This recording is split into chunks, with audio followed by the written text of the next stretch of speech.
Hi, everyone. Welcome to the Hair of the Dog podcast. I'm Nicole Begley, and today we're talking with Jessica Wasik from Bark and Gold Photography in Pittsburgh, PA, all about creating profitable calendar contests with your business. If you are looking for a way to bring more clients into your business, raise money for an incredible rescue, and build lots of brand awareness in your neighborhood, this podcast is for you. Stay tuned.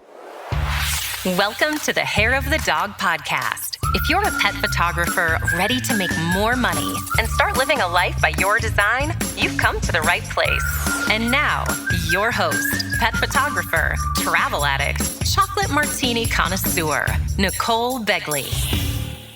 Hey, everybody. Nicole here from Hair of the Dog, and I am here with a competitor turned friend, Jessica Wasik from Bark and Gold Photography based in Pittsburgh, Pennsylvania. Hey, Jessica, welcome to the Hair of the Dog podcast. Thank you so much. I'm so excited to be here. Yay! I'm so excited to have you here. I have had a special honor of kind of watching you start your business from very fledgling little business to blossom into this amazing business in my hometown, Pittsburgh, Pennsylvania. Yeah, whenever anybody still contacts me for Pittsburgh pictures, I'm like, I'm not going to be home for who knows when. Call Jessica. She's great. She'll take care of you. Thank you. So it's so nice to have to watch you build your business. It's been so fun. It's been even more fun than, really anything.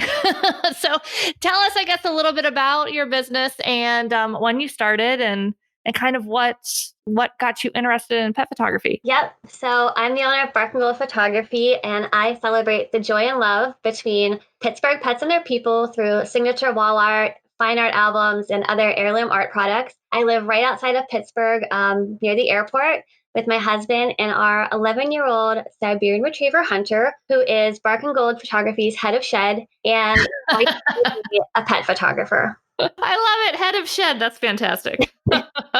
I'm Emma's chief of staff. She doesn't have an actual title. I'm just her chief of staff.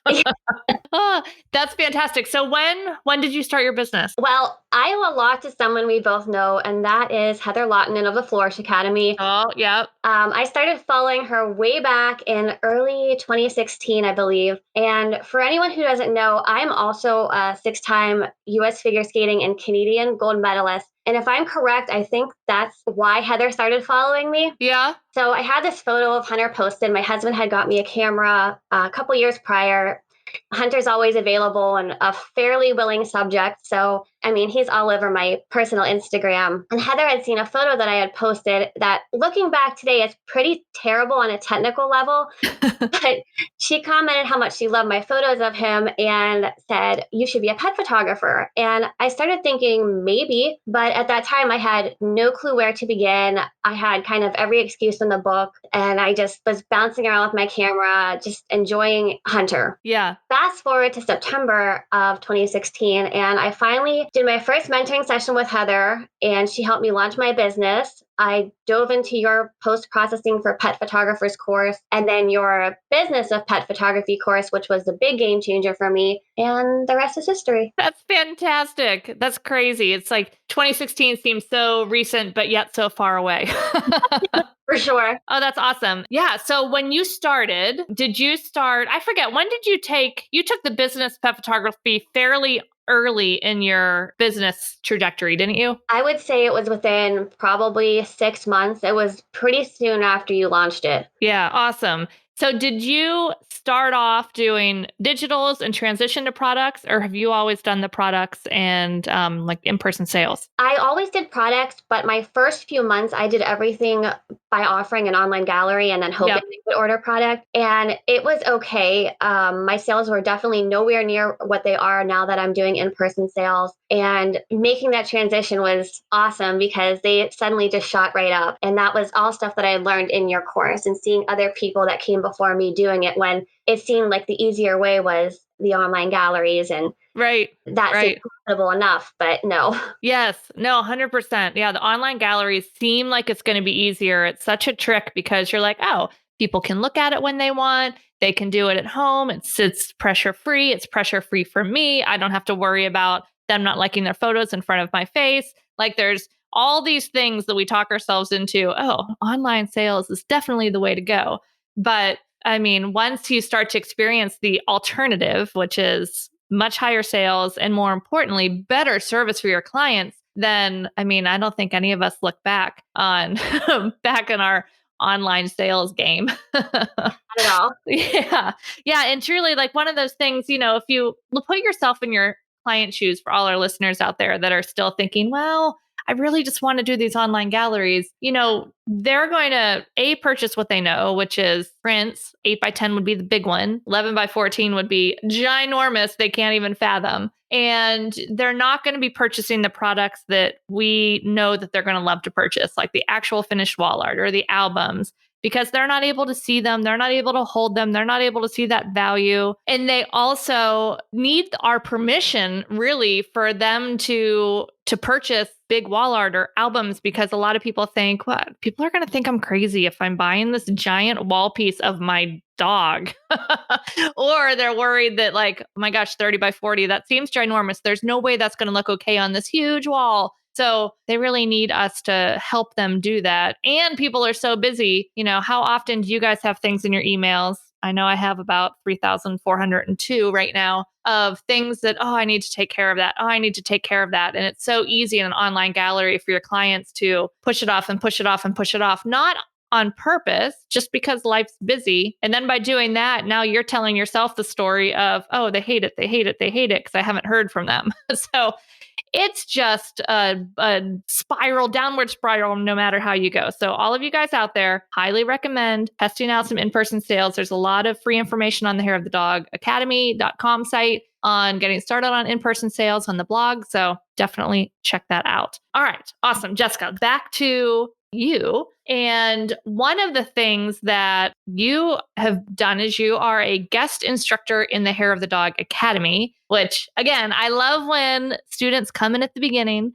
they build their business, and now in just a few short years, they're coming back as an instructor because you have learned amazing things and tested out all sorts of new awesome things. And your guest instructor class is actually on creating a calendar contest. So tell us a little bit about how many years you've been doing that and kind of what gave you the idea to test this out. Sure. So this is my 4th year doing this. And this goes back to early 2017. I was doing a small Facebook group with Heather in the Flourish Academy with her goal setting and time management course. And she had paired us up with an accountability buddy. Mine turned out to be a fellow pet photographer based near the Youngstown area who started telling me, I know you're new. One of the easiest ways that I was able to start building a client base and getting some new people in the door was through a pet calendar contest. So we went back and forth, and she gave me some really great tips and a basic roadmap. And that got me started enough that I was able to take it from just a handful of clients who were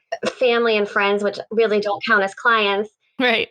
That full calendar of calendar contest winners and private clients that I were able to connect with just from having them see what I was promoting for the following year. Yep, that's awesome. Yeah, and in 2017 was my first year, and I partnered with a fairly decent sized rescue in the area, and we raised just over $2,700. But through that contest, I got to know one of the winners a little bit better, and I partnered with her nonprofit the following year, but we only raised around $1,500. And I think that one just didn't go as well because I wasn't really hitting my target audience. So in 2019, I decided to approach one of the employees of a local pet supply store where I do an annual Pet Photos with Santa event.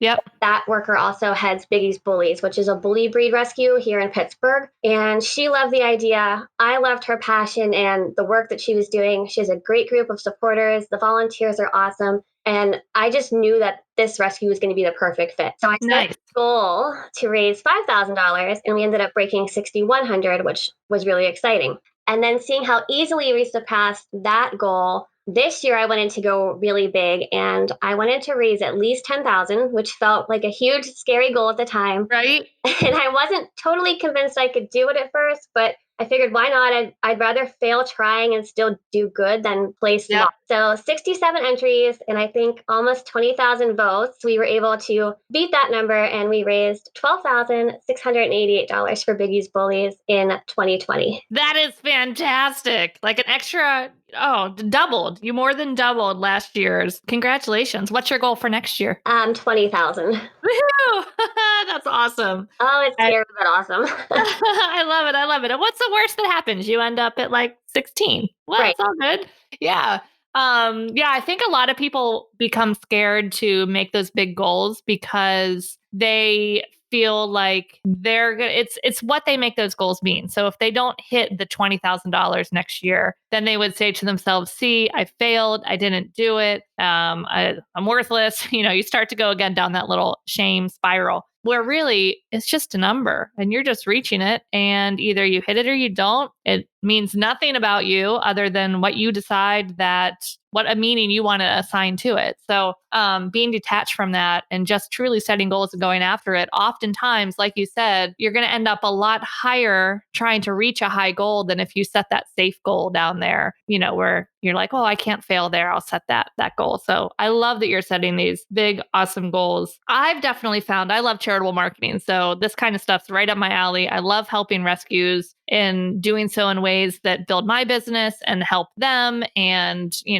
their supporters get to do something amazing with their dog and create beautiful images. It's a win-win for everybody. And I have found that these kind of smaller rescues that have an incredibly supportive group of supporters that are just like, they can't get enough of helping that rescue have been the most incredible groups of people to work with. A lot of people maybe think that, a smaller rescue, maybe I should focus on the big ones. But I can only imagine how much of a difference that $12,000 that you made, makes for a small and medium-sized rescue like Biggie's Bullies versus, a giant rescue, which they all need funding. But the big rescues have so many more sources of funding to them. So I can't even imagine how much good they're going to do with that, which is so great. Mm-hmm. I love it. I love it. I love it.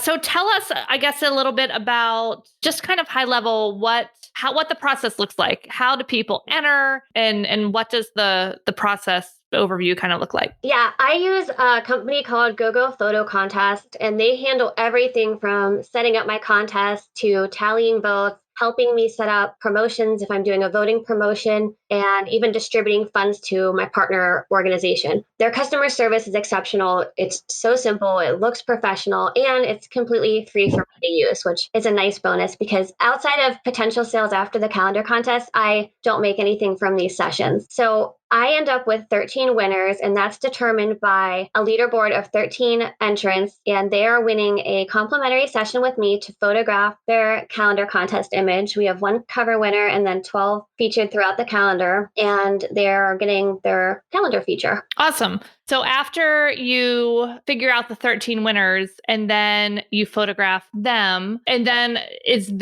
what does that kind of look like? Is it a normal session? What do those sessions look like? I'm normally chunking them back to back. So I'll typically take on 2 sessions, and I try to schedule them over the course of about a month to a month and a half.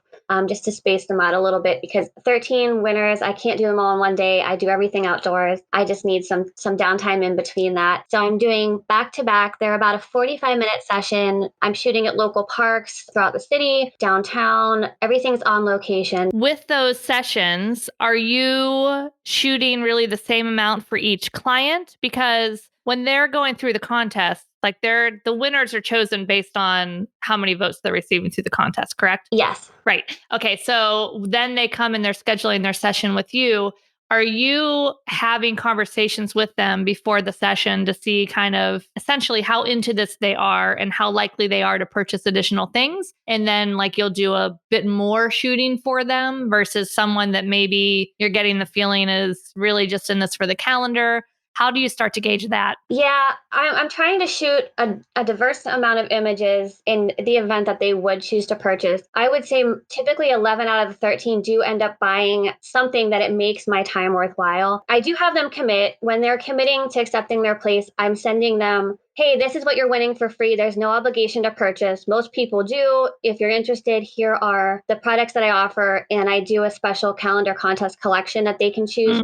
Yep. It's my normal products. It's a package, so it's discounted a little bit because I do realize that these people aren't coming to me necessarily to book a session. They're often just wanting to support the rescue, and this is a fun bonus for them. But I still need it to be profitable for me. So I am sending them that, and I send a pre-session questionnaire. And in that, I do ask if they're interested in purchasing which of the following. And I list wall art, like a smaller album, things like that. So I can get a feel if I need to shoot a whole bunch or if I'm basically trying to get that one awesome calendar image, because some of these dogs are a little more challenging than others. And in 45 minutes, if I'm fighting to get that one image that I know I'm going to need, it's more difficult to shoot 10 more that I may not ever end up using. Right. Do you choose the image that you're going to put in the calendar, or do your clients? No, I choose everything, and I choose the month that they're going to be featured on. I get some people that ask, and sometimes I can accommodate that, but I don't tell them. I'm just picking up on their little cues and details, their dog's birthday month or which month they got them in. But no, I have full control over what the calendar looks like. That's fantastic. I think that's really important, because how many times have any of us been in a sales session and we're like, man, I love this image. They're definitely going to pick this for their art piece.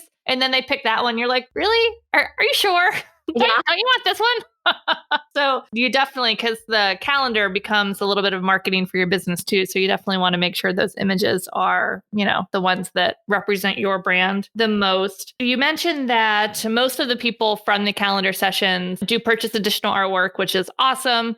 I love how you are, shooting 2 back to back, because then that helps keep your time a little bit more condensed, which then makes them more profitable, even if these sessions are at a little bit less of your session average than your others. So many people don't always think about that when they look at profitability. They just look at a straight baseline. Hey, how much money did I make per session? But you really need to break that down to how much money did I make per session versus how much time did I put into that session. So when you're able to bookend those together a little bit, even if they're at a little bit of a lower price point, they can still be really profitable. So I love that. Can you maybe speak to a couple different ways that this calendar project has just helped your business, or does it result in additional, regular clients that then know about you and book you for regular sessions? Kind of how has that helped your business? Yeah, it definitely gets my name out there. I've had people inquire because they've heard of me through the rescue, or they've seen the post on social media and they're interested, and maybe they've missed that time frame window when I'm holding the calendar contest, because I typically hold these in the winter when things are a little bit slower for me. So I'm not taking away from my prime time for my higher paying clients. Mm-hmm.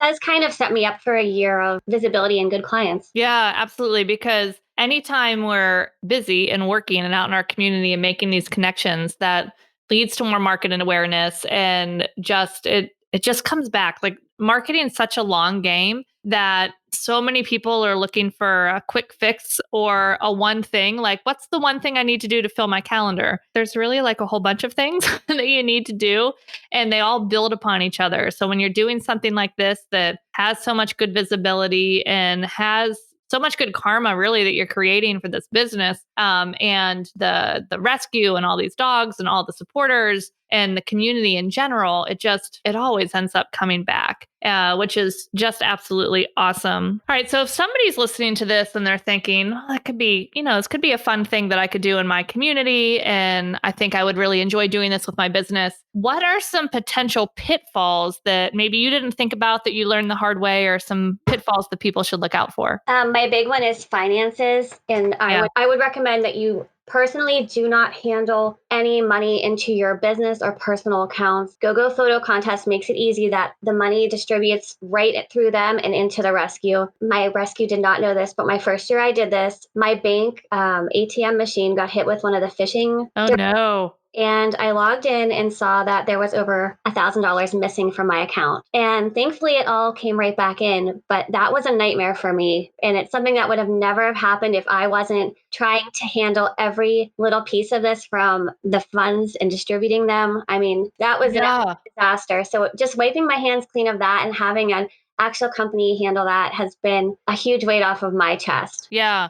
Yeah, I can imagine. And I know working with a company like this too, they're very aware of all the rules and regulations because whenever you're running contests, there's a lot of extra legalities that you need to keep in mind that using a company like this is, just takes that all off your plate. So it's the easiest and quickest way to outsource that type of thing. And is there a fee for you using GoGo contest? There's not a fee directly with me, but they do take out the Square or Stripe fees, and then they have a small processing fee through them. Okay, that makes sense. Yeah, because all the businesses need to get paid. But that makes it so easy. And again, it makes it a legit contest for your potential contest people that are participating and the people voting. They can see that and they know that it's a legit thing and the money's actually going to go where you say it is. So that's great. What other potential pitfalls did you learn the hard way? I wouldn't say it was a pitfall, but I definitely was allowing people to submit one photo with 2 dogs my first year. Yeah. And I realized that in splitting that up, it was better for the rescue because I was able to get 2 entry donations and people were working just a little harder to keep both dogs in the calendar. So in terms of a fundraising aspect, that was very helpful to limit that to 1 dog per entry. Nice. I imagine that makes it a little bit easier to photograph 1 dog per session for the calendar too. Definitely. If somebody wins, like say they have 2 dogs that they enter and 1 dog wins, but the other one doesn't, do you allow them to bring both dogs for the session, but only the one goes in the calendar? How do you work that? No, it is the dog that is going to be photographed only because it becomes too many paws, too much chaos, a little bit of a distraction. Right. Time gets taken away from what we're actually there to do, which is photograph that winning dog. Yeah. Okay.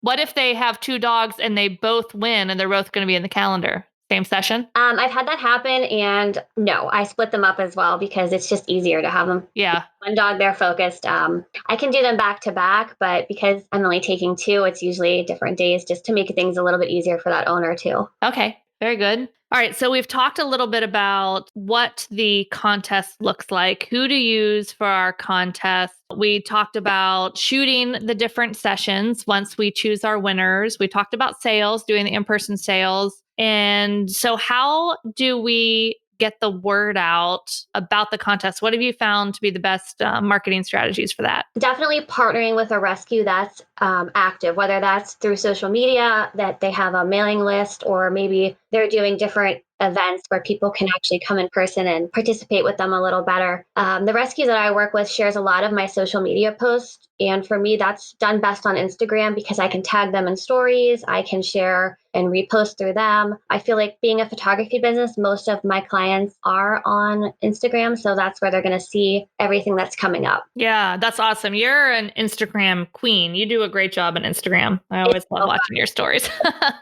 There's actually, I've started using, thanks to you, that Mojo app. So if you guys are looking to create like cool video kind of effects with your Instagram stories, check out the Mojo app, courtesy of Jessica.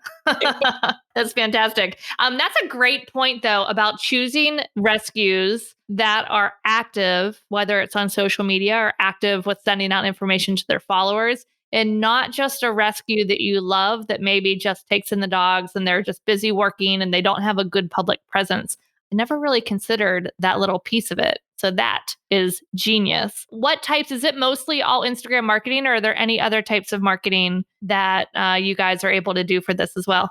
I do share on Facebook, not quite as strong as I do on Instagram. And I definitely use my email list. I ask the rescue if they have it to include that. Any details throughout the contest, little updates as it's going, in their mailing list as well. And some of the rescues partner with a lot of our local businesses, and having that as almost like a third point of promotion has been very helpful. Absolutely. Yeah. Anytime you can bring in those other partner businesses, especially if there's a charity that that's between that you both support, that works really, really well. I would imagine for getting entries for your contest, Facebook ads would work really, really well too, because they can be so targeted. And, people love their dogs and they want their dogs. Doesn't every client think that they have a dog that's going to like win a contest? Or half of our clients are like, hey, can I enter this image in a contest? Like everyone wants to participate in a dog photo contest. So I think that is fantastic. Oh, one other thing too, that you could definitely do with these types of things is probably get some great PR. Have you explored the PR option at all, or getting any press? Not yet, not outside of anything that I've just created and shared on my own. Yeah. Awesome. As this gets bigger, especially with, raising 5 figures this year, you should definitely send out some press releases next year. In the academy, there's some press release samples and, working with the rescues, they probably have contacts because they probably use the PR stuff a little bit more than, we tend to. But I know that there's definitely some places that will pick that up and share that for you. And that can very easily help you get over that $20,000 donation mark. So definitely do that. So talk marketing, we've shot our sessions, we filled it up. Now it's time to start to create this calendar. Are you designing the calendar? Do you find templates somewhere? What does that look like? I'm using entirely everything on createphotocalendars.com. It's very easy. It's a drag and drop type format for designing it, and then I can sell it directly through them. I don't print the calendars, and I don't require the rescue to purchase or print them because I don't want them to have to put out any additional money out of pocket. I'm trying to raise money for them, not cost them money. So anyone who wants to buy after I've designed the calendar, they do so directly through Create Photo Calendars, and that ships directly to them. I don't have to handle anything in terms of shipping or, again, with money. Because that's fantastic. Yeah, they have the option to have the funds from the calendar sales deposited directly to the rescue's bank account, or they can send them a paper check. It just keeps everything more efficient and simple. I love that. And I love that you don't have to print off, 500 calendars before you have this so that people can purchase exactly what they want. The rescue's not stuck trying to move all of these. And then the money there, I'm assuming there is a little upcharge on the calendar because you mentioned that money goes back to the rescue. So the rescue is going to make money on the entries and then also on on the calendar sales itself. Right. And I will say the calendar sales for me has not been the big fundraising aspect. It's definitely the actual contest itself, just because the calendar company does take quite a bit of a cut. Yeah. Yeah. I mean, you're paying for that convenience. Mm-hmm. That is nice, though, that there's that you can basically drag and drop it and it's all right there. Because I know the idea of creating a calendar template makes my head spin just a little bit. I did try that, and that's how I stumbled across this company. Yeah, that's fantastic. That's awesome. Well, thanks so much, Jessica, for sharing so much about this. Before we leave, what's been your favorite thing or your biggest outcome, the biggest rah-rah that you can give to calendars before we leave to get anyone else excited about this possible marketing and engagement strategy? There's definitely two. And on a business level, it's been the relationships that I've been able to create by partnering with other local businesses and the rescue. I do weekly mini contests where I found that just really boosts the donations and the votes and gets everyone excited. And it's really great because the people who are entering whose dog may not end up in that top 13, they love this because it's giving them a chance to win a little something as a thank you for campaigning so hard and earning the most new votes that week. I've worked with dog bakeries, groomers, pet supply stores, bandana and collar companies, local artists who do specialized pet portraits, all natural candle companies, anyone that I know that would appeal to Pittsburgh pets and their people who I've developed a relationship with has been really fantastic. And that's typically coming from either connecting with them at an in-person pet event or through social media. So we'll collaborate, we'll do some fun stuff that way. They donate great prizes, gift certificates, and it's just a great way to send some love their way by getting the winners directly to their store or on their website and having them connect so that they can build relationships with more pet parents and get them a little bit more community visibility. So I love that. It's been so fantastic. much. Thank you. So much. Personally, though, my favorite thing I definitely feel has been seeing so many of these dogs that come through rescue, hearing their stories, which are heartbreaking, and then their intake photos at the rescue, and then seeing how they've changed and what I can give to these pet parents, and just seeing how excited they are to have their pet story shared, to support a rescue that helped make it possible for them to have their pet. That's for me, my favorite reason. I love it. I love it. There's a quote, and I'm probably going to mess it up, but it's basically, like you can't save all of them, but, the one that you do save makes a world of difference for that particular dog. So hearing those stories like that, well, heartbreaking. It's always just so heartwarming to see then how their life has changed and how happy they are and how spoiled they are laying on the couch all the time. So Yes, that is fantastic. One other question that just occurred to me, since you are doing this with Biggie's Bullies, which is, tends to be a fairly specific breed rescue, do you find that the contest winners are all kind of related to those breeds? Or do you find that it runs the gamut of all the different dog breeds? That was a challenge, actually, when I first started working with a breed-specific rescue, because people thought it only had to be a pit bull type dog. So marketing the calendar contest saying, hey, any dog, any age, any breed, whether they're from a rescue or a breeder, they're welcome to join. And when people started to realize that, I saw the entries shoot up because but it's all pit bull. Most winners are some type of pit bull mix, but I've had golden doodles and dachshunds and all kind of purebred dogs as well. So it's a good variety, but I would say most of my winners have been pit bulls. Nice. I do have a special little place in my heart for pit bulls. Yes, they have the best smile, so I'm always happy when our cover winner is a big smiling pit bull. Yes, for sure. Awesome. I love it. So yeah, thank you so much, Jessica, for sharing all this with us. If you guys want to learn more about calendars, we'll talk about that in just a second. But Jessica, go ahead and share where people can find you online. I am at Bark and Gold Photography on Instagram. I have my Facebook page if you search for Bark and Gold Photography, and my website is barkandgoldphotography.com. Awesome. I love it. So if you guys have enjoyed learning about this calendar contest and would really like to dig in and start to create a calendar contest of your own in your area working with the rescue, Jessica, as I said, is a guest instructor in the academy, and she's sharing really all of her process. She goes through systematically from the very beginning to the very end. And that's inside the academy. And then we also have available for everyone a Creating Profitable Pet Calendar Contests really program that gives you everything you need to create these calendar contests, from talking about how to find the right fundraising partner, the most effective ways to organize your contest without feeling stressed or overwhelmed, promoting your contest, shooting your sessions efficiently with the intention to maximize your time, profiting after the sessions with the products you sell. And we've got a lot of things included in there, don't we, Jessica? Definitely. Yeah.